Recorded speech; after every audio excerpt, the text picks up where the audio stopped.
Welcome to NWA Powerrr Episode 8, Step Into the Fire. This is a setup for Into the Fire that's supposed to come out, December 14th? So that's going to be a very interesting pay-per-view for NWA. Now, we really didn't get much in this show. This was all set up and some extra stuff you normally wouldn't see. Some explanations about Melina, about Thunder Rosa, and I will get to that in a moment. But there is something I need to state right now, because I have heard what happened with Jim Cornette, and I think I should address it because I am doing NWA Powerrr reviews. Now, I have not seen the tweets, and I have not, I don't remember what had happened on that particular episode that he talked about something that was quite racist or quite offensive. I don't know which one it was. Either racist or offensive. I'm not sure which one it was. It could have been both. It could have been...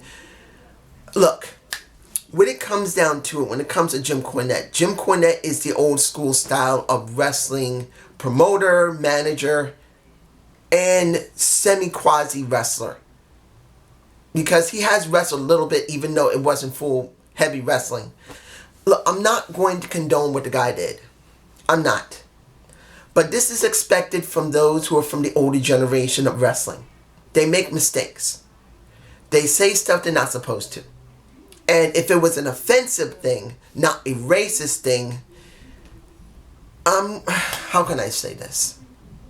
Look, in this society we have right now, people are extremely sensitive. I can understand that better than most. I have depression with anxiety. So things can trigger me a lot more easy than most. But I always try to remember that in many cases, people are not trying to trigger you purposely. This is how society works. Sometimes people go a little too far with words. It happens. In this day and age, people are a lot more sensitive than they should be. Not saying they don't have the right to be sensitive. If you call someone a damn nigger and you're a white person, you're a black person, you're saying that purposely to hurt their feelings, to insult them, you get the right to be treated like dirt afterward. But if you're not doing it on purpose, the problem is always going to be, how far can offense go? And I'm not condoning nothing that Jim Cornette did if it was racist or offensive. I'm just saying people can be oversensitive. And I understand a person who's directly involved with NWA Powerrr under Billy Corgan had made the decision to release him. Now, was that the wisest thing to do? I don't know. Only thing I know is this. People have been a little more sensitive than they should be. Could Jim Cornette been allowed to stay? Probably. If it was explained, if he publicly apologized, maybe that would have worked. And if it was a sincere apology, if it was like what happened with Corey Graves with Mauro, where he really wasn't being totally really apologetic to Mauro. And Mauro himself, honestly, he ain't innocent either. And I've heard so many people say he is not innocent, that he is innocent. Look, I have depression and anxiety. I do not have bipolarism. My ex-wife had bipolarism. And I understand one thing about a person with bipolarism. It may be a problem to control themselves, but it's always a choice to get help. And Mauro needs help. I believe he's way oversensitive and he needs help. Not saying that what he did was wrong. I don't know if he's getting help. He needs help. And when it comes to Jim Cornette, honestly, people are very oversensitive these days. And I'm not saying they don't have the right to be sensitive, but there's a possibility that it didn't need to go that far. The guy who fired him or got rid of him, or if he resigned on his own, probably didn't need to, but since I don't know the full story, I'm just speculating that it could have been not that bad. And if he had apologized publicly on NWA Powerrr, that might have helped some of the problem. Of course, it's not going to solve all of it. People are still going to feel insulted. They're going to want him, as they now call in culture, canceled. But at least it would have been somewhere in the middle ground. And there is no middle ground here. It's just ended. So I'm not sure how the show is going to be without him there. Without Jim Cornette there, and the show is decently good with commentary with him there. Without him there now, it's going to be a question how this is going to work with Josh Gillen running it by himself, or at least until he gets a partner. So I don't know. But let's just get into this. This basically was a big promo going into the Fire pay-per-view. It did show certain things going on in the show and setting it up for next week, NWA Powerrr Episode 9. Now, they did show several videos what was going on with Colt Cabana, what happened last week when it came to Wildcard dealing with the wonderful Rock and Roll Express wanting to get the titles, and that will be going on next week. That's going to be an interesting thing that's going to be in itself. Sorry, I got a sore throat. The interview with Eli Drake and the very opening of the show, I loved it. That was, what is it? Cross Wrestling, I believe. No, Championship Wrestling from Hollywood. It used to be NWA Championship Wrestling. Now it's just Championship Wrestling from Hollywood. He really did a great promo. The people were behind him. He said simply about Nick Aldis, let me crank that back. Essentially it's this. You got him saying, hey, people compared me, and he didn't say The Rock's name, he didn't say Austin's name, and he didn't say Flair's name, but pretty much there are some aspects of his character that are similar to all three of them. Me personally, I think he reminds me of The Rock more than he reminds me of Austin, because he ain't no beer drinker, he ain't no cursing guy, he doesn't give a damn, but he's not in that respect like Steve Austin. And Flair, I don't know, that's somewhere in between. But he did talk about that, and then he said Nick Aldis got on his nerve because he compared him to himself, and he said, you ain't like me. I'm never going to be like you. I am the one that will always... It was a really good promo saying that he's going after that title. You cannot duck me forever. I'm coming for you. But he did say he's putting down the back burner. And then he decides to go after Mr. Anderson. And pretty much say, people said we're very similar. They are similar in certain respects. But I will agree in one respect that Mr. Anderson is not the co-worker. He is not the be-all, end-all. And he's not going on the gravy train like me. He is not Eli Drake. And honestly, he's not Eli Drake. But Eli Drake is not like Anderson. And for me personally, I just feel like there needed to be more story before we started having this feud. Honestly. I really believe they needed to have more story. Really, another episode or two might have really helped this for me personally. I know Into the Fire is very close. And I know that they kind of crunch for time here. But honestly, I think they needed to have more story. Into the Fire could have come and gone. And they could have done the story then. And built it up. And make it even more interesting. Showing more of their history together. Particularly in Impact Wrestling. Because if they're willing to talk about Championship Wrestling of Hollywood, they could have said something about Impact. There's nothing wrong with it. And it would help. I mean, for me, it just needed more. Doesn't mean that the feud won't be good. I just feel like it's a little too rushed. Due to the fact that this is only episode 8 of Powerrr. That's just me. You guys tell me below. The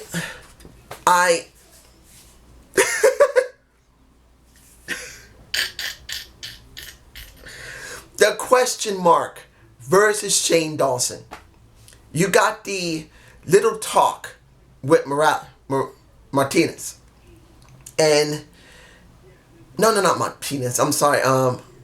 Marquez. Sorry. I'm getting the guy from AEW mixed up with him. Marquez is now dealing with Aaron Stevens and the question. And they're pissed off that the brass in the back has basically told them, because of the way you attacked Ricky Starks, you're going to have to pay a price.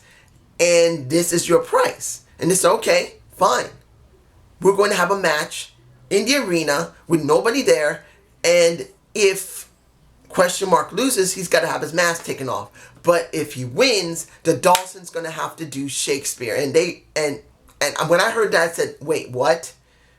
Aaron Stevens has convinced the brass in the back to make a Dawson do Shakespeare. I did not see this ending well. So once the match happened, it was very short. Dawson loses, and then he has to do William Shakespeare. And at first you see, okay, this is how it's going to be. But I could see this coming 1,000 miles away. That someone is going to decide to try and be a thespian. And what? Thou on Silo. How are you? Whatever like that. You know what I mean. It's just the minute that happened, I knew that someone was getting sick to their stomach. And it was Aaron Stevens who gets so sick he goes under the ring once Shane Dawson decides to try and recite the poetic works of William Shakespeare. How art thy window breaks. And it's whatever it is. I never really studied Shakespeare. I did read it once when I was very young, and I did not understand a damn thing. Being dyslexic is hard to read. And then reading how people used to speak back nearly 400 or 500 years ago when Shakespeare was written is even harder to even get your brain around it. If you're dyslexic, maybe smart. I'm not dumb back then. I was decently smart. But I was a science smart, not a poetic or a thespian smart. And it's simply, I wanted to throw up back then because I did not understand it. And seeing Aaron Stevens, I related. That was cool. That was funny. And it's obvious he wasn't puking into a bucket, but it still looked decently alright. You guys will probably like that scene. It's very corny, but it's funny. It's fun. Now, the interview with Melina, I felt really shedded a light on why she was there in NWA, which needed to happen. She pretty much said, hey, I came to NWA because I wanted to come to the best place. I don't just go to anywhere. That's questionable. I'm not being mean to her, but just questionable right now. And she pretty much said that when it comes to Allison Cage, she pretty much said she doesn't like how she's acting. She's making the championship feel like an accessory. That's generally what she said. She believes that she need to really take this seriously.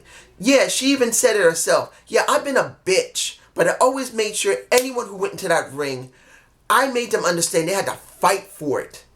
Anytime I acted like a bitch, and let's be honest, Melina was not one of the nicest people in WWE. When she wanted to be a bitch, she was a bitch, but when she was in the ring, she went. Of course, she always had her moments where she tried to get out of it, but generally speaking, she made sure she kicked ass. That's how she always was. She wasn't the greatest wrestler, but at least I will say about Melina, when she was in her stint in the WWE, she truly did try to make something out of it. I just kind of wish that what happened with her when John Morrison, now the husband to I wonder if those three have met each other lately. I wonder if Taya Valkyrie has spoken to Melina, or do they have a attitude with each other? I'm not sure. I'm kind of curious. But when we see this situation, you wonder, how far is Melina going to be dealing with Thunder Rosa and Marty Bell? Will she just be their manager, or is she going to get back in the ring herself? We now know that Ashley Vaughn is going to be working with Kay. And we know that's going to be at the pay-per-view, and probably Thunder Rosa and Marty Bell is going to be having that match at Into the Fire. But my question is, after Into the Fire, will Melina get in the ring? Will they build up to her getting into the ring? Will this be something interesting? Will it mean something? That is a question I'm very interested to find out. The final thing I'm going to talk about will be, well, let me cover the Circle Square a little bit. The Circle Square program. Billy Corgan decided that if we're really going to bring in people, we got to bring in people like. So he's come up with this program where, okay, we're going to have some type of show. It's going to be called the Circle Square. We're going to bring people in. They're going to show how good their promo skills are and how good they are in the ring. And the people at home are going to have the ability to vote for these people to be brought in and have a real contract with our company. Now that is something quite interesting. Of course, there's still going to be politicking in back. Let's be honest here. As much as they're going to be giving people the option to choose from who the ones they're bringing in, it's still going to have some level of politicking. Doesn't mean it's going to be a lot. If we're lucky, it'll be very minimal. And this will be about people and the ones they like. You never know. Look, the Revival, their contract's almost up. Let's say instead of them going to AEW or Impact Wrestling, they go to NWA.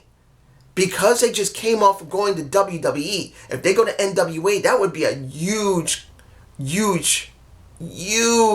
hit for Impact Wrestling, for AEW and WWE if they went to NWA. A lot of people will say that's stupid, but guess what? They're going to be bringing a lot of clout with them. And that will be a feather in the cap for Billy Corgan to get the Revival. That would be interesting. So if it's not heavily politicked and it is for the fans, we could get something interesting. You never know. They are like an 80s style wrestling tag team. So NWA Powerrr could actually be a good fit for them next to AEW, of course, or Impact Wrestling. But now, the journey of Thunder Rosa, or better yet, Thunder Rosa's journey. Talk about Thunder Rosa going into the ring for the first time in MMA. They show her training. They show her with one of her trainers. And I gotta say this. Seeing that she talks about her life beforehand, how she was helping kids with some type of problems or mental disabilities, is cool. Seeing that she was trying to work on herself is also cool. Seeing that she truly wanted to do this and really mean something was good. The only thing I wish they could have done was to actually get actual footage of the fight. Now, if this was with a real, and it is an MMA promotion, they probably couldn't get permission to actually show a snippet of it, unfortunately. I wish they did, because that would have helped a little bit, even if it was only about 5 seconds to 10 seconds of footage. That would have helped a little bit. It wouldn't have hurt NWA to show a MMA promotion. I really believe it should have happened. They should have showed about 5 or 10 seconds of her about to lock up with this woman. Now, Thunder Rosa did lose. But her trainers were very impressed with what she did. They made it very clear. You can see the guy who was talking to her in my face. He said the first round, she put you on the ropes. She basically screwed you over, beating you up. But you didn't go down. And by the third round, you did really well. You were very impressive for your first showing. And you can see the emotion on her face. How emotional she was. How this really meant something to her. And she's in my face. She was literally crying. Now, I didn't know anybody from MMA. But I do know that when you're doing something like that, there's no way once the adrenaline goes away, you won't become emotional. It doesn't matter if you're a guy or a girl. You will have emotion. Whether you cry or not, that's you. But when it comes down to it, you're going to show how you feel. And that was pure emotion. If you want to see a wrestler who tried to go into MMA for the first time and lost, but it's not deterred about it, look at Thunder Rosa. I doubt this is going to be a last match. Or last time she's going to go into the ring. I doubt it. I'm sure she's going to try again. And maybe the next time she will get a win. Because she was going up against a much more experienced fighter. And she pretty much almost got a butt kicked by the third round. She did much better, but she still lost. But in the end, was this a good show? Yes, it was. But it's not really wrestling. This is not about wrestling. This is trying to set up for next week, like the Rock and Roll Express is going to have a match next week for the titles. And seeing that this was kind of building into the Fire, which is good. It's a little late, but it's understandable. They're still trying to work out the kinks. This is only episode 8. It's no different from AEW. And this is where things become a little hard to wrap your head around it if you're watching this for the first time. Now, I've seen all 8 episodes, and I can tell you, some builds are rushed. Like what's going on with Anderson and Eli Drake. Seeing what's going on with James Storm. And it is good. They are building up into James Storm, going into the Fire, trying to get that title. And then you wonder what's going on with I do not know where they're going to go. But when it comes to Nick Aldis and his significant other, Camille's going to be a question mark. What was that whisper she did to James Storm?